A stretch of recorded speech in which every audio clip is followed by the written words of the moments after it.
All right, so thank you very much, Waggema, for that introduction. My name is Justus Agoti. I work for Capital Market Authority.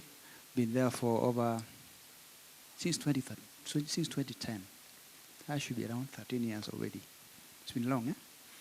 Yeah, so at CMA we do regulation, just trying to ensure that all that are playing in that space, first of all, are under some surveillance. In case, of course, you go outside what you're supposed to do, then, of course, the regulator is there to knock you into the line. Of course, a lot of times, there are challenges here and there for regulation. Very few people actually love the regulator. In the event I was the other day, somebody was saying in the past when a regulator used to get into a table, everybody disappears and leaves the regulator alone. But times have changed, so these days we are on the side of developing the market, and we're here to support.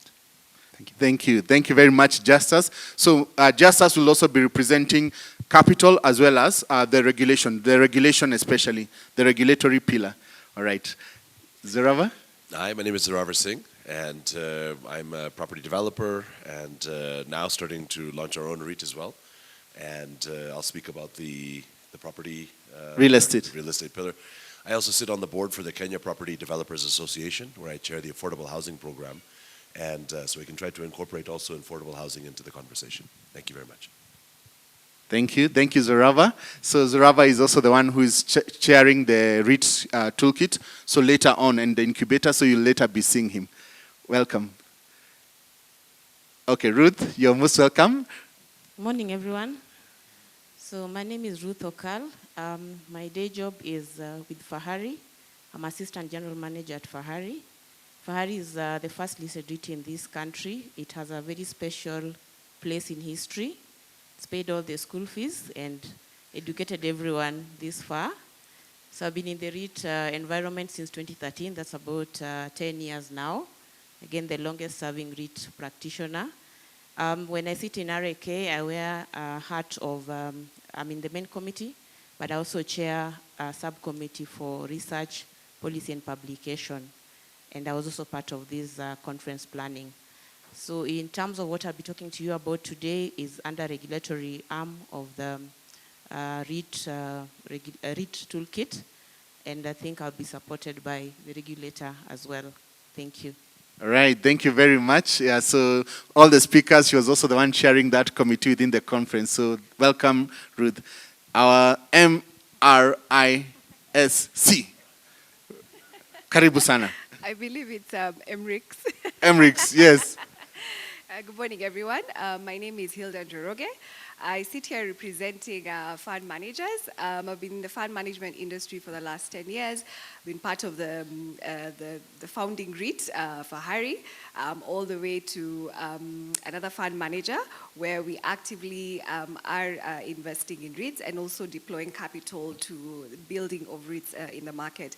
I also sit at the REIT Association of Kenya, where I'm the secretary, and I've been with the association for about 6 years now. So we've been doing a lot of work in terms of investor education and awareness, and just making sure that we are doing the much that we can to develop capacity and to also grow the REIT market. So, karibuni sana. All right, awesome. And last but not least, we have our Oga. Oga is a Nigerian for, I'm joking. Yeah, Mr. Jeffrey Odundo, CEO of NSC. And I know David thinks it's appraisal time. No way. Thank you very much. I think it's, my name is Jeffrey Odundo. I'm the CEO of the Nairobi Securities Exchange.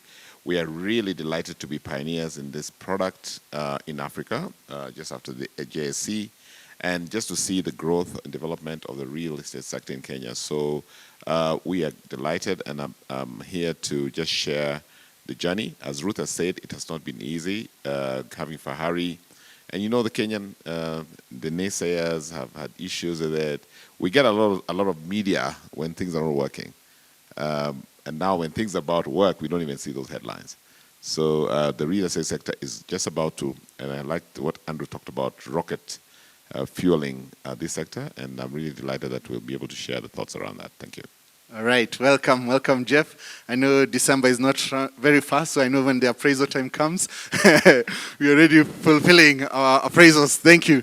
Yeah, so thank you very much. He's also the vice chair of the REIT Association of Kenya, so you can see all of this other than the regulator who can't join the RAK. They're actually part of the committee of the RAK. So we are going to delve directly into the matter, and I'll start with you, Zoravar.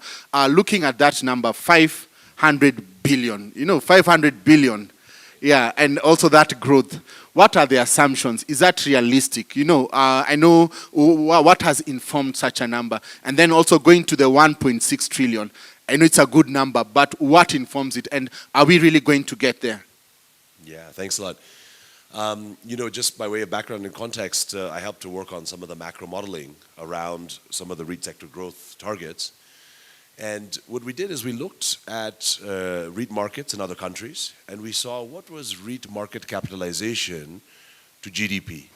And we found that REIT market cap to GDP in other jurisdictions like UK, Australia, South Africa were somewhere around 7.8, 7.9. So we said, okay, here in Kenya, if we were to grow the REIT market capitalization up to about 8%, that could give us a sense of how much property could be held in the capital markets. So that was the initial basis. So we, of course, grew GDP at inflationary factors, slowly started to then say REITs would be coming in at a certain ratio up till about 8% or so. Then we further took that number and then we broke it down into use of real estate. Again, these are top-line assumptions that we were making.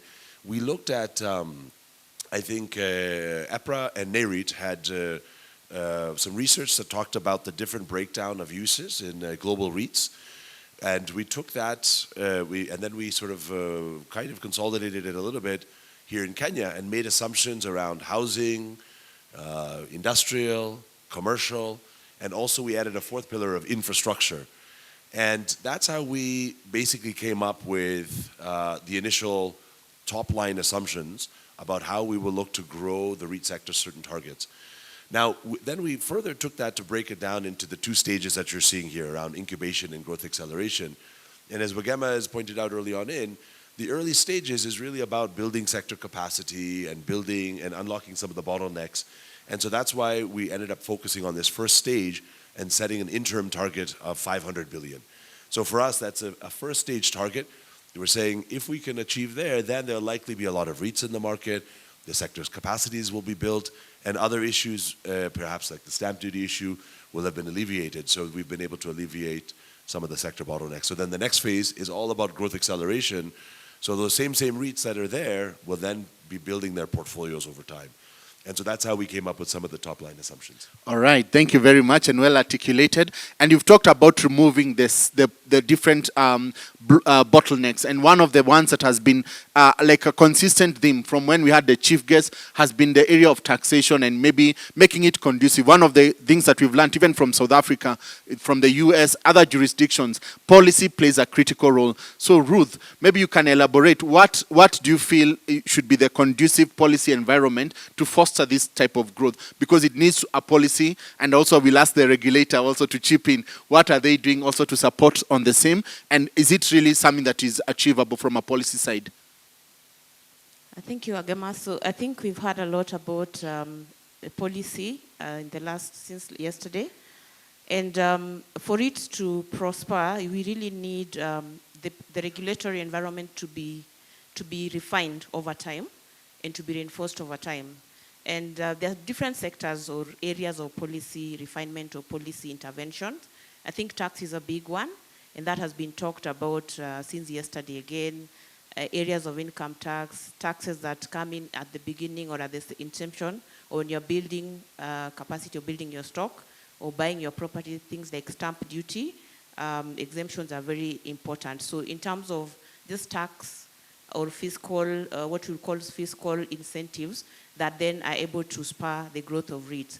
But policy also goes beyond just taxation. Even if you look at the REIT regulations themselves, and glad to say that we are at the 10-year mark and the revision of the regulations is being carried out now. There are issues around, types of investment, asset management aspects. You're talking about real estate regulations and laws in the country, things like registration of real estate, things like management, valuations. So there are a lot of areas outside the fiscal intervention that is required to spur the growth of REITs in the country. I think Waggema, when he was talking, also mentioned some of them. And it's not only enough to just have policy interventions, it's also how these policies communicated to the intended audience and the investors, because the investors need to be clear in their mind, what are the available policy interventions, how do they impact on my investment, depending on whether you're a retail investor or institutional investor, and then that needs to be communicated so the investor is aware and the investor is able to make the right choice. The other one is about risk management as well, because the assets in the REIT, of course, come with some risk, and that risk needs to be mitigated in terms of from the investor perspective, from even the service provider perspective. And the last one I will also mention about is policy with regard to the service providers within the REIT environment. I think we talked about valuation in the morning, and we said we cannot even agree on a value of a property that we are holding. So if you add now the complication of a REIT structure, then that becomes a challenge. And we have to be very clear in terms of valuation standards and the policies around that. Just also not to forget about the other service providers in the REIT spectrum. We have property managers, we have agents, we have auditors, we have legal, and so on and so forth. So all those policies and regulations need to come together, and they need to speak to each other so that the REIT structure is very clear, and the investor is also very clear, and also even the issuers are very clear from a policy perspective. I think I want to cut it there. Yeah, that's really good and good insights, and even to the depth. So under policy, those are the different issues that they are also going to be incorporating within this strategy to ensure that we actually get there. What about the regulator? Mr. Justus. Okay, I think there are a number of things we need to look at here. First of all is, so when talking about policy, there has to be a draft of the same that has all the components we are talking about here. And it's good that we now have an association that is looking at some of the issues that need to be tackled. It is important to have that in a document somewhere, and then that is submitted. Then we can start engaging and saying, yeah, these are the issues, how can we address each of them separately? So then ultimately we get our objective. But importantly also is the issue of education and awareness. You may be surprised that not many people understand how REITs work. So that continuous education, awareness creation, and breaking it down is so very important. Whether it's through some images, some messaging.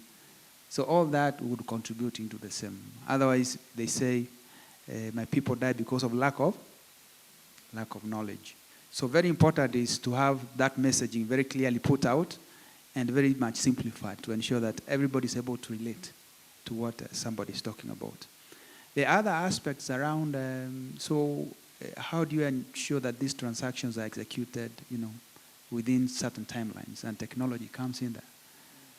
So from a regulatory perspective, what are your thoughts around technology? How do you want that to, pan out over time? What are the improvements that are going to be happening? Because these days the mobile phone is everything. How is that going to be incorporated into the mobile phone? Then lastly is continuous learning and development, especially for the professionals who are handling this area.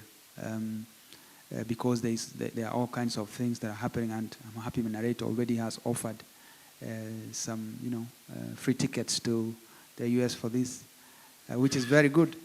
It helps to open people's eyes, so then they appreciate what is happening out there. Because usually they say when you're in a place and you don't visit the neighborhood, you don't know the extent to which they have advanced.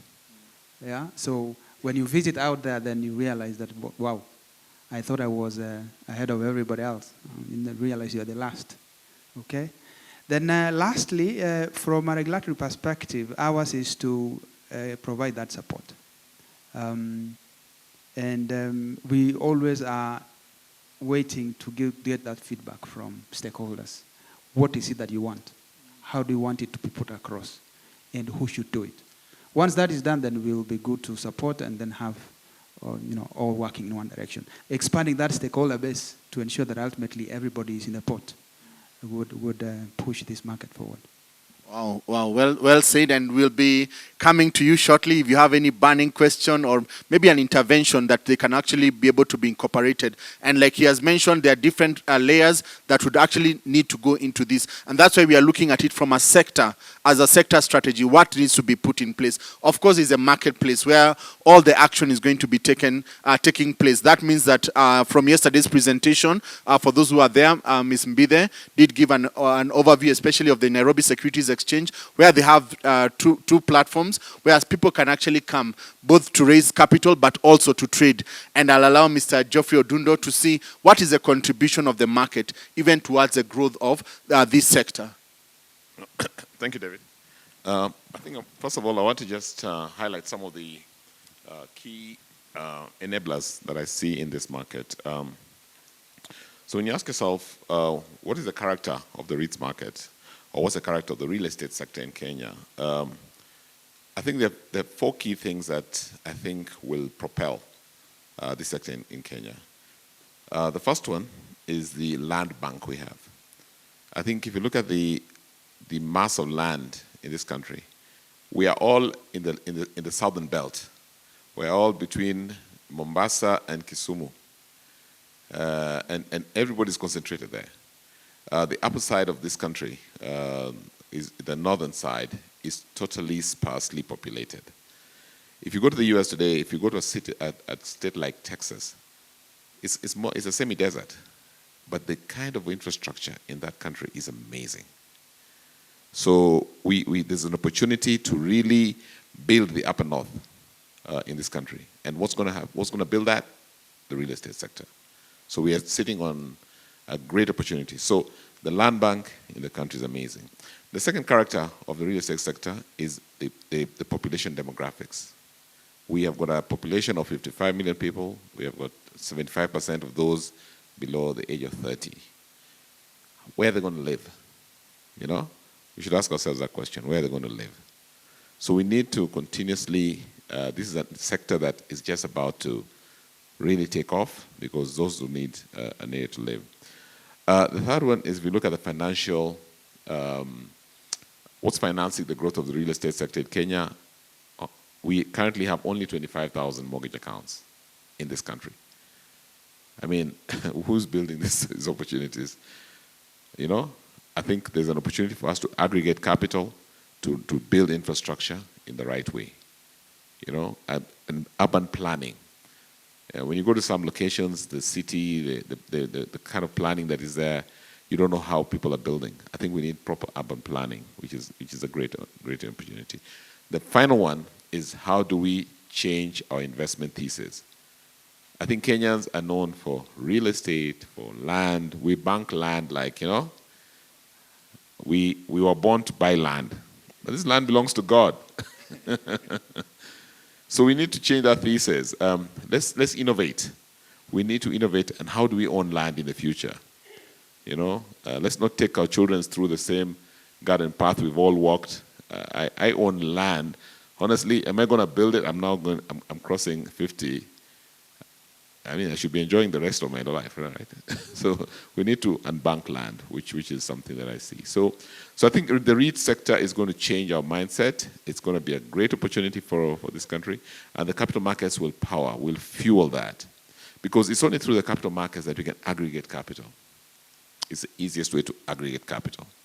So let's think about how we can change that thesis, that investment culture, to drive this great sector. Thank you. Right, thank you very much. Yeah, and finally, we also have capital. Capital needs to find its way into this, into this sector, even to fuel that kind of growth. And I saw, unfortunately, from Andrew's presentation, the South Africa, there seems to be a decline in terms of capital, and I don't know how that would be different maybe for us, and maybe what is your sentiment from a fund manager's point of view? Is this an area that one would want to get into, and what would be some of those push factors that would be able to bring even capital to flow into this REIT sector, and also maybe potential bottlenecks we need to also address as we look for capital? All right, thank you for that, Waggema. So I think from a fund manager perspective, and I believe there are a couple of fund managers I've seen in the room. I currently represent Corp Trust Investment Services Limited. And one of the things that has been a great push within the industry is for alternative assets. So, and that property obviously falls into that category. As we know, majority of the pension funds are quite direct property heavy. So majority of their capital that is tied up in property is in assets that are quite illiquid. So there has been a serious push to get into liquid assets, and REITs is one of the spaces. And also because, REITs are regulated, number one. They're they're liquid, and also they have transparency. So we don't have that opaqueness when you're dealing with direct property.